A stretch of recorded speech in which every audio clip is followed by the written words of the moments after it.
My name is Rodger Eugene Long, and my wife's name is May Fern Long. I was conceived by a lady that didn't want me, but they got me born. I ended up in a doctor's office in Clear Lake.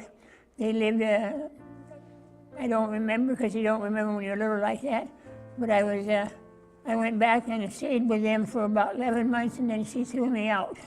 Gave me away.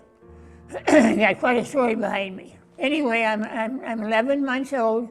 My real dad is Joe Cronenberg, and she married him. She would be about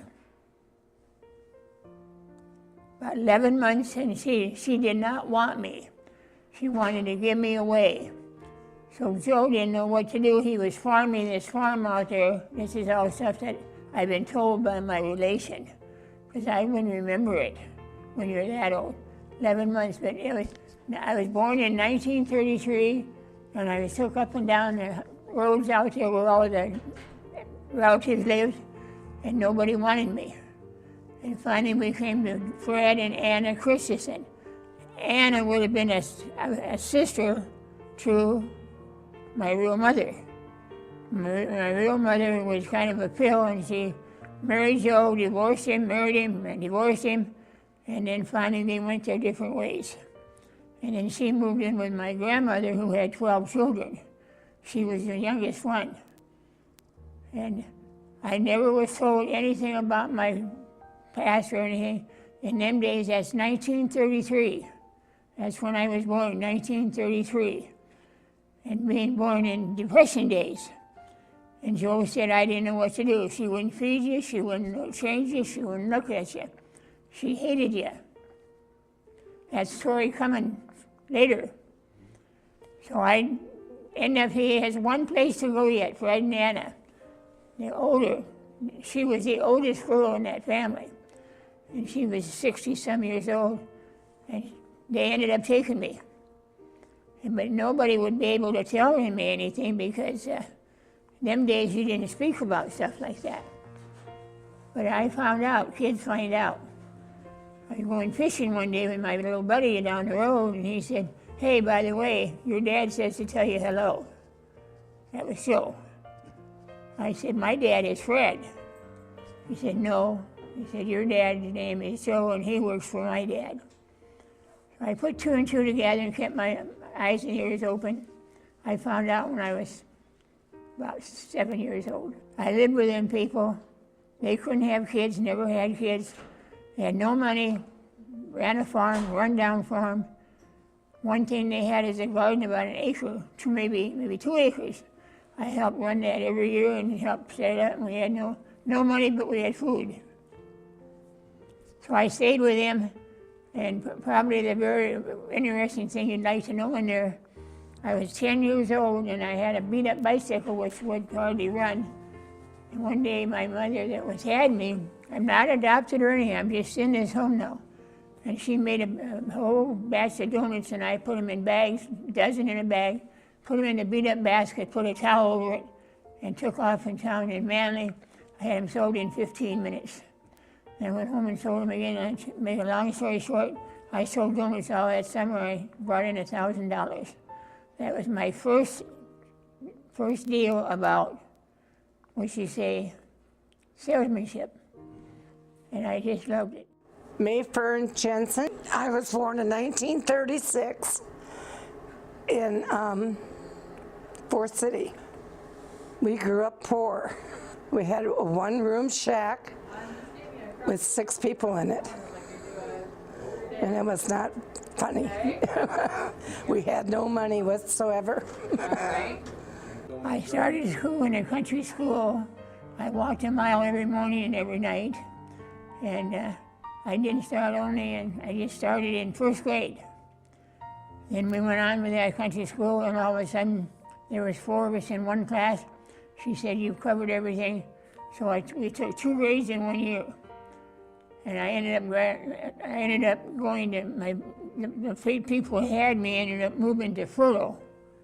They moved to Fertile, and I went to school over there when I was in 6th grade. So I was 6 years in the country school. 5 years really, because I missed one. I put them together. And then I ended up 1 year later going to Manly. And that's where I went to high school in Manly. And I graduated at 17 years old, just barely 17. I was 16 and I turned 17 in April. I graduated in May. So then I got a job in Mason City. My education's done, a high school graduate. I was the smallest one in my class. I was 5'4", weighed about 110 pounds. Little Mike, couldn't play sports, couldn't run fast enough.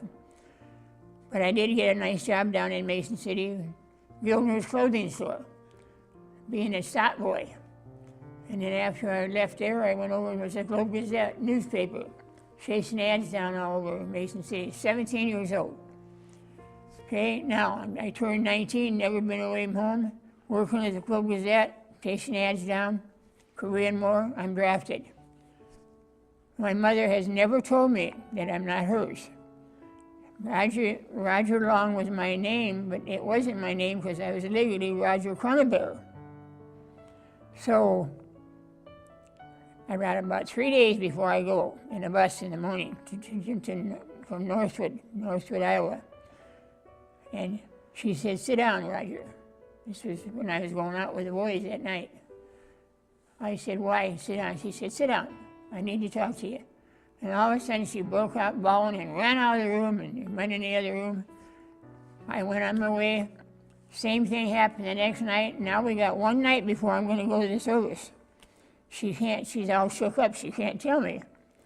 So I looked right at her that last night and I said, "I'm leaving in the morning at 5 o'clock in Northwood. I'm not coming back."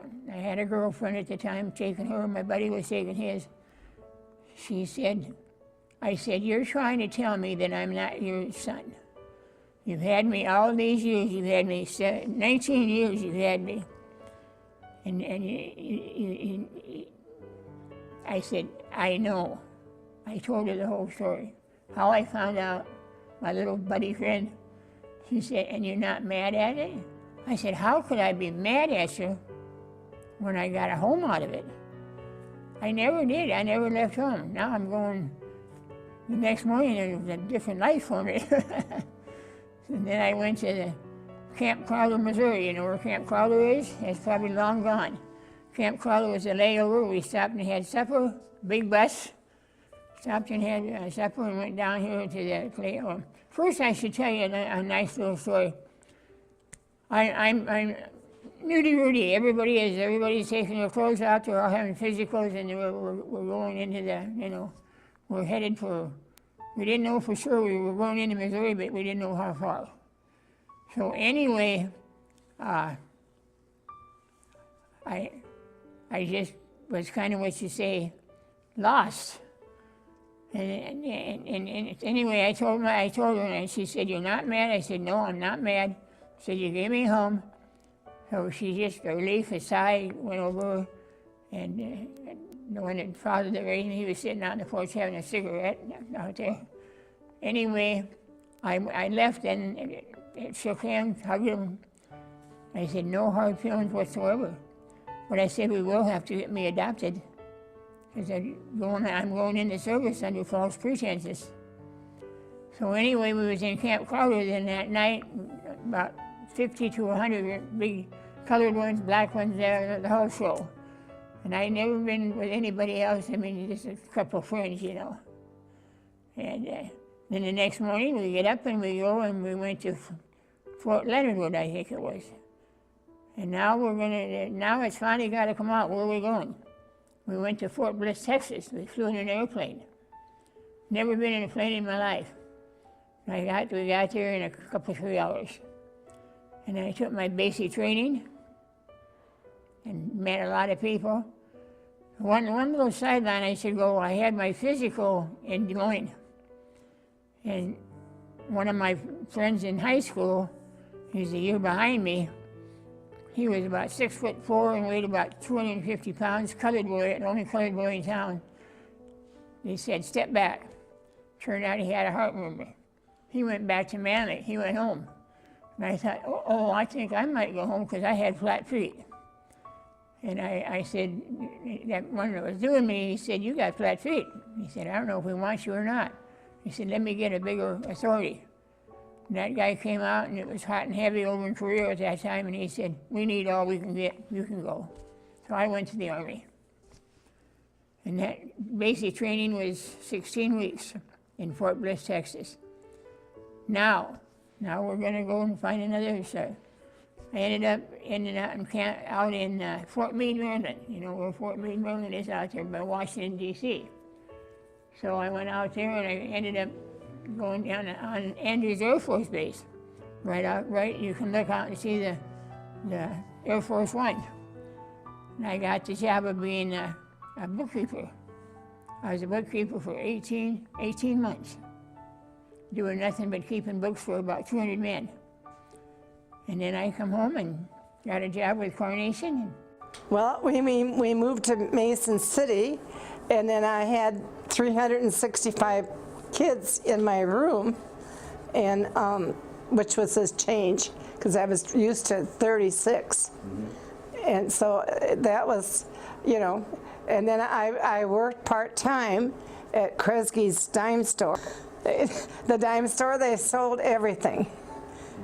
From records to, you name it, toys. I had the toy department. That's what I did. And the lady that brought me to the toy department, she ran it for I don't know how many years. And then all of a sudden she said, no, you take over. And I thought, me? I was 19 years old. I thought, what the hell do I know about toys? I got a lesson in that, so that was nice, I guess. I had, my good friend was Lois Larson, and we talked a lot, and then she died of, she was gonna diet, and that's what killed her, I guess. How I met him, he was in a little Ford coupe. Yeah. It was a 1936, I think, and I thought, God, I just had a boyfriend that had a brand new car. And now I got this one. So anyway, we got along okay, I guess. I should have had in there, during all them years I was with that man, and she was a sister to my real mother. I never let them know what I knew.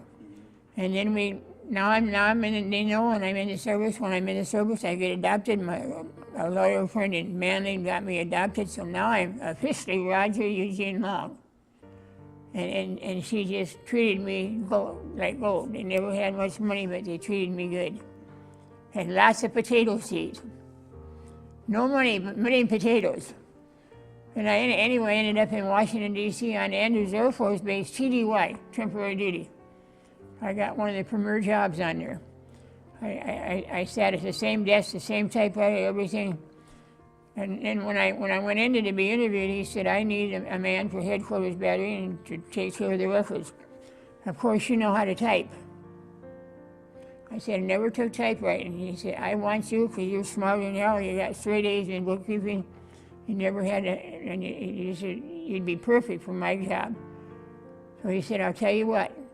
Go home, get your gear, go back, they'll take you back. Come in Monday morning, or come back right away, and then I'll get a spot Monday morning. I had to take a book. I had to study it a whole week, starting Monday, going through Friday. He came in and see me 4 o'clock Friday and said, sit down, type. I had to do it by a book.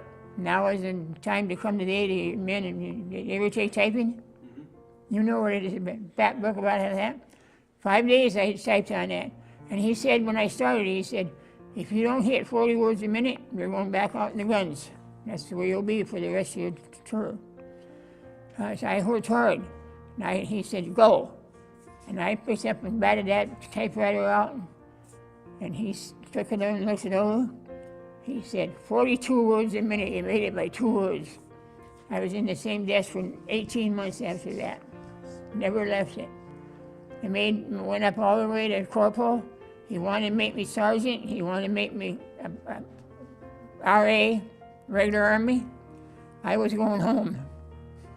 I had a girl when I went to service. She gave me a dear John letter. I lost her. Lost her when I was in basic training. So I went back home on leave, and it was on leave I noticed this gal in the Kresge's dime store behind the fountain soda. I had a malt, and it was May. And I never thought much of it, so I didn't even talk to her because I went back and now we get out. I'm getting discharged. And I got discharged and I thought I'm gonna go in there. I was kind of going with a girl in that store, Shirley Eskels, and she was from my area up around Manly. And anyway, I was looking for May because I thought it looked pretty good. And I came around a corner. I came a little fast. I ran smack into her, knocked her right on her colonical. She went down on her butt. And she don't remember, she said, but I remember very plainly. And I helped her up with my hand and extended, and I got the hell out of there. And I got guts enough and went in and seen her the next day because I worked real close by. And I went in and I said, would you like to go to a movie tonight? And she said, Rodger, I have a date. I'm going out with Sonny. I said, yeah, I know Sonny. He's been in here. And I said, I know Sonny. She said, I'll tell you what I'll do. I'll go out with you tonight, and I'll go out with Sonny tomorrow night. I was late for my own wedding. The minister put on his robe, and he was about ready to tell the people that I had jilted Rodger. And so I thought, Well, then all of a sudden, one usher looked out the window, and he saw us walking. And he said, well, it's a bunch of people coming. And it was us. I thought, and we had the flowers and everything. And of course, they were gone. Yeah, you can imagine that. Mm-hmm. Yeah, and then dead of winter. Yeah, and a snowstorm, I guess so. They were gone. And I thought, God, we look like a mess. It's a wonder he even married me, I guess. The wedding day was pretty interesting for me.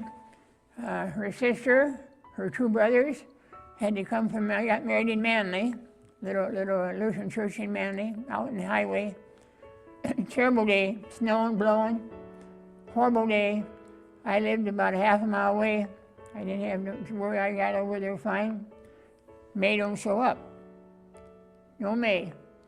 Finally, someone said, about a half hour, they kept playing the organ, and they said, they're not coming. And what her brother had not put no antifreeze in the car, and it froze up. And they ended up a mile out in the country with all their gowns on and stuff, and they had the car that went dead, wasn't going nowhere, it was dead. They had to walk in that snow blowing at them, and one of my little friends looked out and he said, they're coming, Rodger, they're coming. They walked that mile carrying flowers and all that. The flowers were dead, the clothes were all wet. About an hour and a half after we got going on our wedding, to go on the wedding, we went on it and got it done. The ladies from the church took them in the back room, took the clothes off them real quick and got them set. We got married. We got married, and we were married quite a while, and no pregnancy at all. And I got on at Coronation Milk Company, and May wasn't pregnant, and she was working, I was working. And anyway, I had an accident. I was only about a mile from where we were living, and the brakes went out on the car, and I hit a tree head on. The engine came back into this, right by my shoulder. And it was bad, but I didn't have no blood. I had no mark on me. I kicked the door open and rolled out on the ground. I didn't in the truck. The engine was in the front of me. A lot of emotion there. See, we went in a trailer house, and I was on my way to the one man first, and he came running because he lived next door, and May was in the other one up there. So a lot of emotion. So that night we had sex.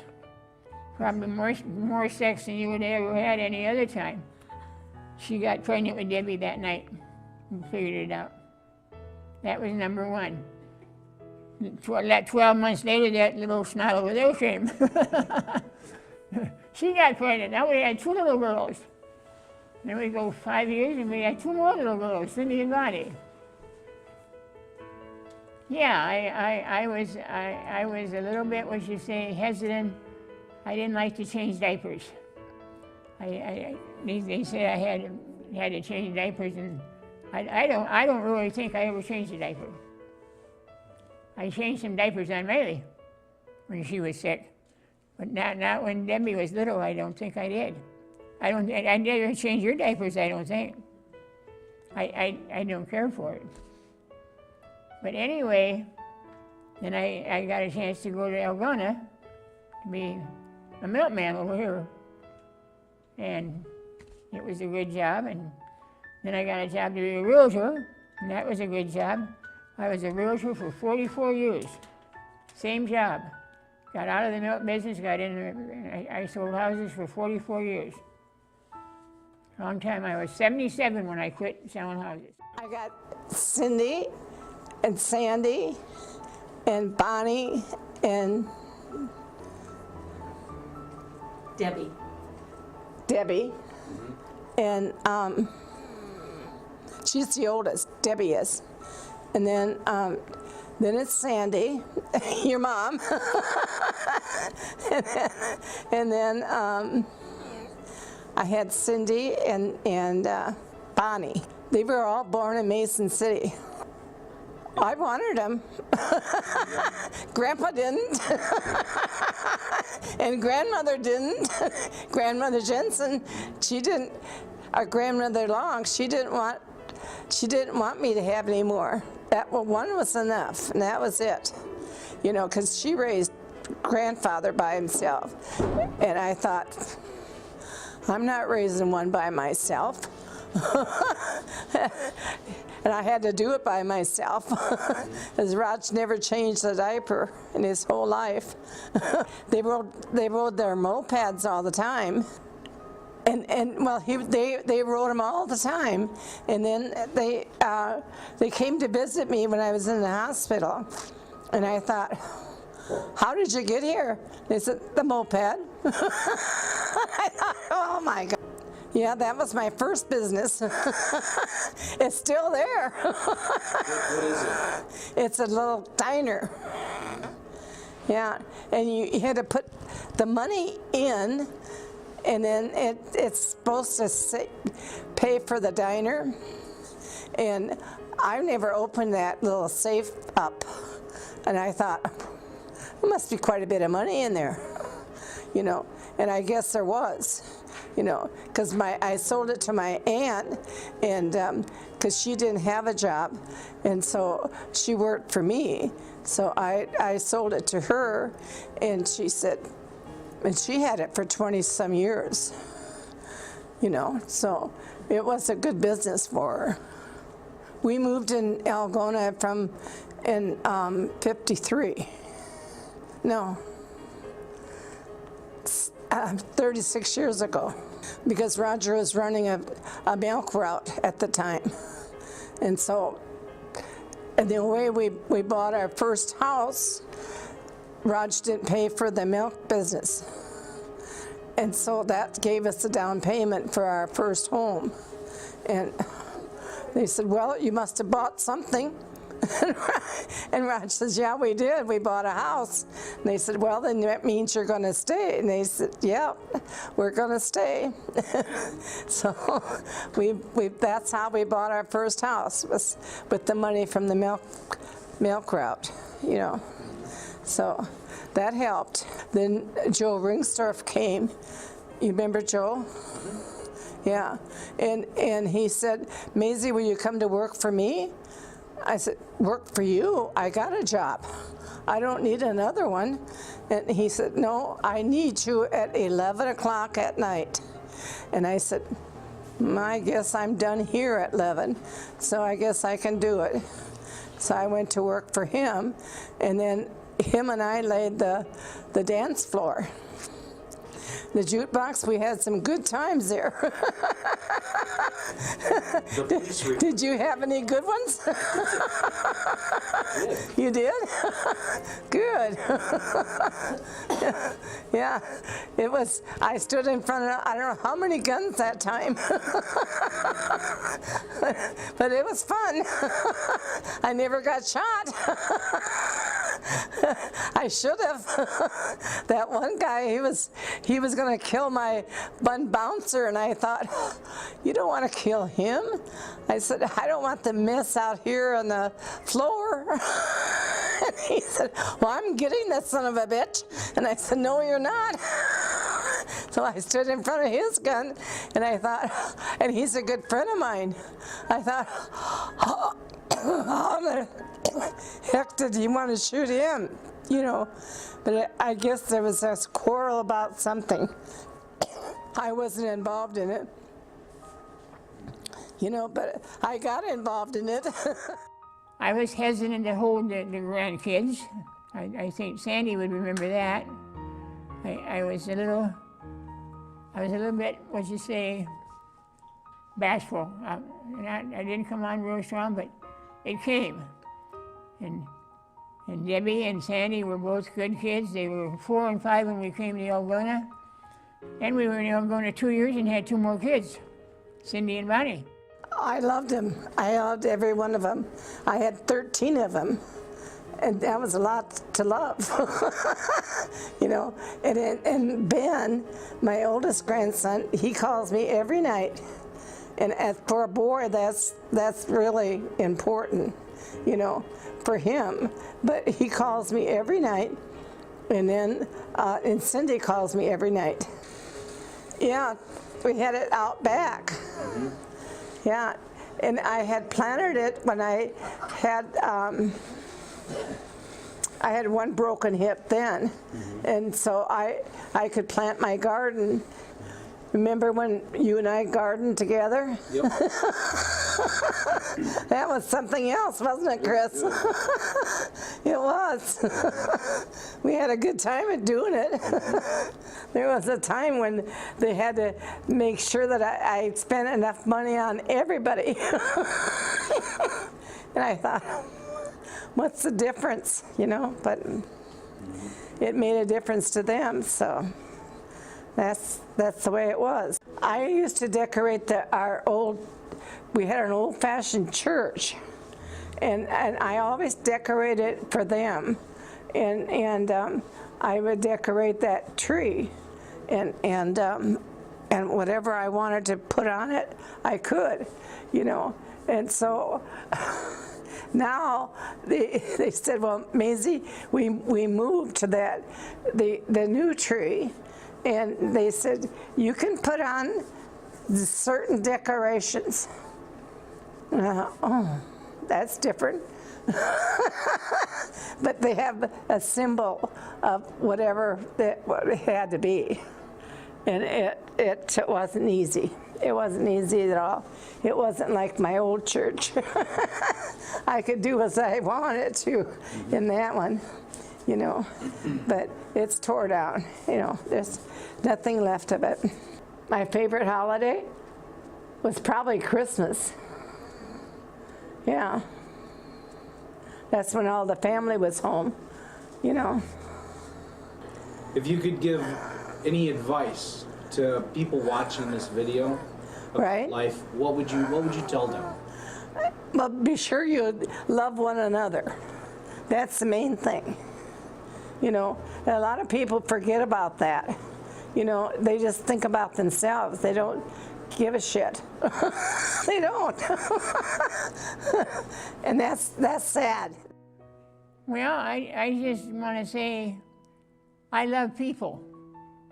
I've loved people all my life, even when I was a little kid delivering donuts door to door. And everybody treated me so good. And that was really important to me. I wasn't someone that came on strong to people. I took it easy. Am I right? And treated everybody the same. I'll sum it up this way. I never met a person in my entire life, including right now, that I didn't like. And people, even at the hospital when I was having my heart work done, them ladies up there was a lot of them, they said, Rodger, how can you take it? Aren't you worried? Aren't you scared? I said, why should I be scared? I can't do nothing about it. And then they just marveled at it. They said, you're one of a kind, more or less taking it cool and being nice to everybody, and everybody's nice to you. Everybody was nice to me. I never had anyone jump on me. I had a principal once that he was close to jumping on me, but he didn't. He was in a bad mood that day, and he came in and apologized. I was in 8th grade when that happened, so. But anyway, I've had a very good life.